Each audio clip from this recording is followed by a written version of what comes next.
तो देखो आज 5 जनवरी है एंड 5 जनवरी से लेकर के 31 जनवरी तक आपके पास 25 डेज है अगर हम लोग जनवरी का बात करें तो। ठीक है।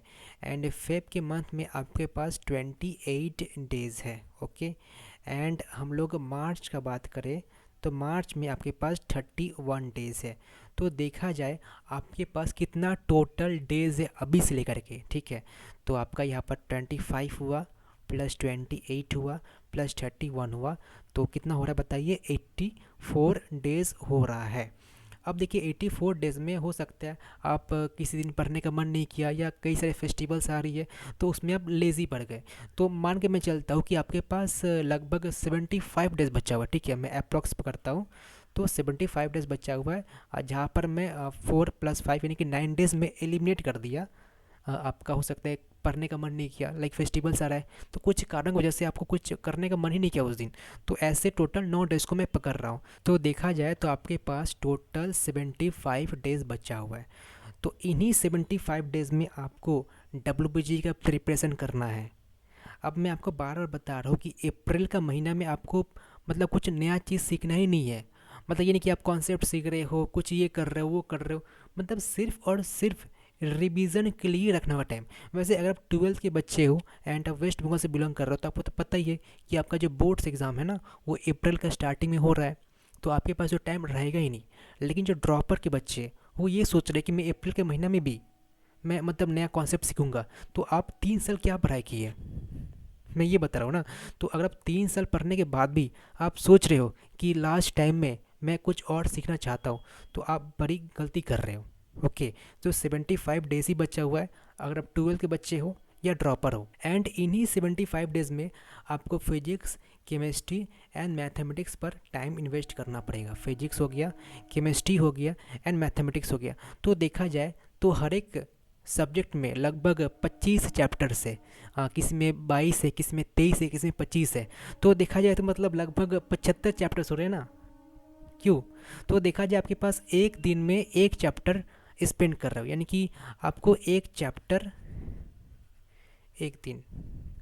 अब देखो ये बोल के मैं डरा नहीं रहा हूँ आपको, मैं बस रियलिटी बता रहा हूँ कि दिसंबर तक चलो सही था। जब आप दिसंबर में थे तो ऐसा लग रहा था ना कि हाँ चलो अभी टाइम है। लेकिन जैसे ही ये 2022 आया ना, तो आपको ये लगने लगा होना चाहिए। अगर नहीं लग रहा है तो ये सोचो कि आपके पास टाइम का कमी है, आपके पास उतना टाइम नहीं है। तो मतलब कि एक चैप्टर एक दिन। तो आपके पास जो हर एक जो दिन है काफ़ी इंपॉर्टेंट होने वाला है। ठीक है। तो ऐसा कोई दिन नहीं होना चाहिए कि आप उस मतलब बेवजह उसको स्पेंड कर रहे हो। आपको हर एक दिन को प्रॉपर यूटिलाइज करना आना चाहिए। Maximum to maximum question solve करो। मतलब हर एक सब्जेक्ट पर प्रॉपर टाइम इन्वेस्ट करो। आप मैथमेटिक्स में थोड़ा ज़्यादा टाइम इन्वेस्ट कर सकते हो क्योंकि मैथमेटिक्स में 100 मार्क्स कैरी करता है। एंड फिजिक्स केमिस्ट्री में थोड़ा कम टाइम इन्वेस्ट कर सकते हो। लेकिन टाइम इन्वेस्ट करना ही पड़ेगा हर एक सब्जेक्ट में। सो अब इसे जितने भी दिन बाकी है, हर एक दिन आपके लिए बहुत बहुत इंपॉर्टेंट है। एंड काफ़ी बच्चे भी गलती कर रहे हैं। वो ये सोच रहे हैं कि पूछ रहे हैं मुझसे, कई बार बच्चे पूछ रहे हैं, व्हाट्सअप कर रहे हैं, कमेंट कर रहे हैं, टेलीग्राम में पूछ रहे हैं कि मैं कौन सा बुक फॉलो करूँ। मेरा मतलब डब्ल्यू प्रिपरेशन काफ़ी वीक है, मुझे समझ में नहीं आ रहा है मैं कौन सा बुक्स फॉलो करूँ। देखो इस टाइम पर मैं आपको नहीं बोलूँगा कि आप कोई नया बुक फॉलो करो। अगर का कोई आप पर्टिकुलर बुक फॉलो कर रहे थे तो उसी को कंटिन्यू कीजिए। कोई नया बुक फॉलो करने जाओगे तो पॉसिबल है ही नहीं। इस 3 महीना में आप कोई बुक को कम्प्लीटली कैसे पढ़ सकते हो? अब क्वेश्चन ये तो करना क्या चाहिए? तो देखो आप क्या कीजिए, आप मतलब आप तो या तो 12th में होंगे या ड्रॉपर होंगे। ठीक है। तो अब जो भी हो, आप पहले से जो बुक्स सॉल्व कर रहे थे उसी को फॉलो करना स्टार्ट करो। उसको कंप्लीट करो। हो सकता है आपने कंप्लीट नहीं किया तो उसको कंप्लीट करो। एंड चैप्टर वाइज PYQ करो। एक बुक आता है MTG मैथ्स एक्सप्लोरर, इसमें चैप्टर वाइज PYQ प्रेजेंट है। तो चैप्टर वाइज PYQ करो, ईयरली वाइज PYQ बिल्कुल मत करो। ठीक है। एंड जो भी आप बुक पहले से सॉल्व कर रहे थे, आप 12th के बोर्ड का बुक बात कर लो या ड्रॉपर हो, तो उसी बुक को कंप्लीट करो या फिर से उसको दोबारा से प्रैक्टिस करो। ठीक है। अभी ऐसा टाइम है ही नहीं ना कि आप कोई पर्टिकुलर बुक को पूरा शुरू से लेकर अंत तक सॉल्व कर लो। तो जो पहले से कर रहे हो बुक उसी को सॉल्व करना स्टार्ट करो। यानी कि previous year book, previous days book. ठीक है। मतलब पहले से जो आप बुक फॉलो कर रहे हैं उसी को फॉलो कीजिए। एंड थर्ड पॉइंट, आप मॉक टेस्ट दो, ठीक है। आप जो भी कोचिंग इंस्टीट्यूट में पढ़ाई करते हो, वेदर इट इज़ फिजिक्स वाला, वेदर इट इज़ एलेन, मतलब फिटजी, जो भी कोचिंग आकाश, उनका मॉक टेस्ट आप रेगुलर बेसिस पर सॉल्व कीजिए। वीक में एटलीस्ट 3 मॉक टेस्ट आपको देना ही चाहिए। वैसे हम लोग तो मॉक टेस्ट प्रोवाइड कर ही रहे, 100+ मॉक टेस्ट, तो काफ़ी बच्चे ज्वाइन कर लिए। अगर आप नहीं ज्वाइन किए तो ज्वाइन कर सकते हो। एंड अगर आप ऑलरेडी मतलब कोई कोचिंग इंस्टीट्यूट में मॉक टेस्ट सॉल्व कर रहे हो तो उसको सॉल्व कीजिए। काफ़ी बच्चे मॉक टेस्ट देते ही नहीं है, मतलब एग्ज़ाम के बाद, मतलब सॉरी एग्ज़ाम से पहले 20 डेज जब बचा रहता है तब देते हैं। तो लेकिन नहीं, अभी से आपको देना चाहिए। मॉक टेस्ट देने के बाद आप एनालाइज़ कीजिए कि मेरा यहाँ पर वीक कहाँ है, मेरा कॉन्सेप्ट कहाँ दिक्कत हो रहा है, ठीक है।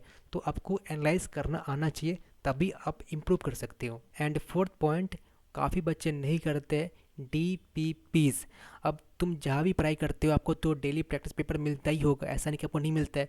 तो आप तो सॉल्व करते ही नहीं होंगे ना, आप कई सोचते हैं चलो मैं बुक खरीद लूँ, ये खरीद लूँ। तो देखो, डेली प्रैक्टिस पेपर में वही क्वेश्चंस इंक्लूड की जाती है जो कि एग्जाम में अक्सर पूछे जाते हैं। तो वैसे हम लोग DPPs प्रोवाइड करते हैं, 100+ DPPs, तो आप उसको ट्राई कर सकते हो। अगर आप ऑलरेडी कहीं से DPPs आपको मिल रहा है तो वो सॉल्व कीजिए। मतलब कि आप मतलब वही क्वेश्चन सॉल्व कर जो कि एग्जाम में पूछे जाते हैं। आप मतलब इतने सारे क्वेश्चन लेके बैठ जाओगे एक दिन में, 100 क्वेश्चन सॉल्व होने वाला नहीं होने वाला है। आपको उस चैप्टर में 3-4 दिन लग जाएगा। एंड मैं बताया भी था कि एक चैप्टर एक दिन, अभी अगर देखो तो 75 दिन है, एंड 75 दिन में 75 चैप्टर्स करना है। तो आपके पास एक चैप्टर का एक दिन बचा हुआ है, तो आप DPPs को सॉल्व कीजिए, क्योंकि उसमें वही क्वेश्चंस ऐड की जाती है जो कि एग्जाम में अक्सर पूछे जाते हैं। एंड देखो, अभी भी तुम्हारे पास एक मतलब ठीक ठाक टाइम है। मतलब कि मैं जो फ्लो चार्ट बताया था कि वो कैसे पढ़ना चाहिए, मैं 3 वीडियो बनाया था, मैथमेटिक्स का, फिजिक्स का, केमिस्ट्री का, कि आपको चैप्टर्स का फ्लो चार्ट क्या होना चाहिए। अगर आप नहीं देखो तो जाकर देखो, काफ़ी वो हेल्पफुल करेगा। तो कुछ समझ में नहीं आ रहा कि हाँ ये पढ़ो कि ये पढ़ो कि ये पढ़ो, तो आप फ्लो चार्ट फॉलो कीजिए जो मैं बताया हूँ, आपको डेफिनेटली हेल्प करने वाला है। तो आप फ्लो चार्ट फॉलो कीजिए। ये फ्लो चार्ट मैं बता चुका हूँ, तो वो वीडियोस डिस्क्रिप्शन में मौजूद है, डिस्क्रिप्शन जाइए एंड एक्सेस कीजिए।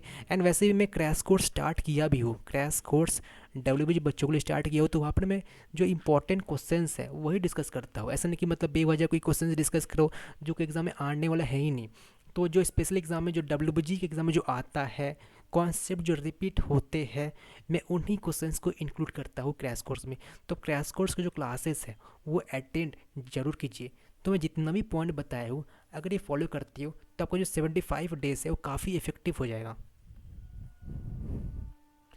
ठीक है। तो आई होप आपको ये बातें समझ में आ रहा है। मेरा इस वीडियो बनाने का मकसद आपको डराना नहीं है, बस आपको एक अवेयर करना है कि हाँ जी, एग्ज़ाम काफ़ी करीब आ चुका है, आपको काफ़ी एक्टिव हो जाना चाहिए। वैसे हम लोग का व्हाट्सअप ग्रुप है, टेलीग्राम ग्रुप है, तो आप ज्वाइन कर सकते हो। टेलीग्राम ग्रुप हो गया, टेलीग्राम चैनल भी हो गया, तो सबका लिंक डिस्क्रिप्शन में मौजूद है, तो डिस्क्रिप्शन में जाइए एंड ज्वाइन हो जाइए। एंड कुछ भी डाउट है तो आप कमेंट कीजिए, आप टेलीग्राम में कमेंट कर सकते हो, या हमारे जो यूट्यूब वीडियोस है उसके थ्रू में कमेंट कर सकते हो। एक पॉइंट मैं बताना भूल गया था कि आपको जेई मेंस का PYQ भी सॉल्व करना चाहिए। अगर आप WBG आपका टारगेट है, लेकिन आपको जेई मेंस का प्रीवियस ईयर क्वेश्चन सॉल्व करना ही चाहिए। आप देख सकते हो WBG का जो प्रीवियस ईयर क्वेश्चन है, उसमें ऐसे कई सारे क्वेश्चन थे कि जो डायरेक्ट जेई मेंस के प्रीवियस ईयर क्वेश्चन से उठा कर रख दिए जाते हैं। क्योंकि देखो, मैं बताया भी हूँ कई बार कि कैटेगरी 2 जो होता है ना, वो JEE mains level questions add की जाते हैं उसमें, ठीक है। एंड जो कैटेगरी 3 होता है उसमें जेई एडवांस्ड के क्वेश्चंस ऐड किया जाता है। एंड कैटेगरी 1 डिपेंड करता है आपका स्पीड एंड एक्यूरेसी कैसा है। ये बस स्पीड एंड एक्यूरेसी का खेला होता है, इसमें ज़्यादा कॉन्सेप्चुअल क्वेश्चन नहीं पूछे जाते हैं, ठीक है। ये फॉर्मूला बेस्ड ही, अगर देखा जाए तो फॉर्मूला बेस्ड ही क्वेश्चन पूछे जाते हैं। तो आपको mainly category 2 and category 3 question पर फोकस करना चाहिए। कैटेगरी 1 अपने आप ही हो जाएगा जब आप कैटेगरी 2 एंड 3 करोगे। तो मैं हर एक बच्चे को बोलता हूँ कि अगर आप WBG की तैयारी कर रहे हो तो जेईई मेंस का PYQ भी सॉल्व करना आना चाहिए आपको, ओके।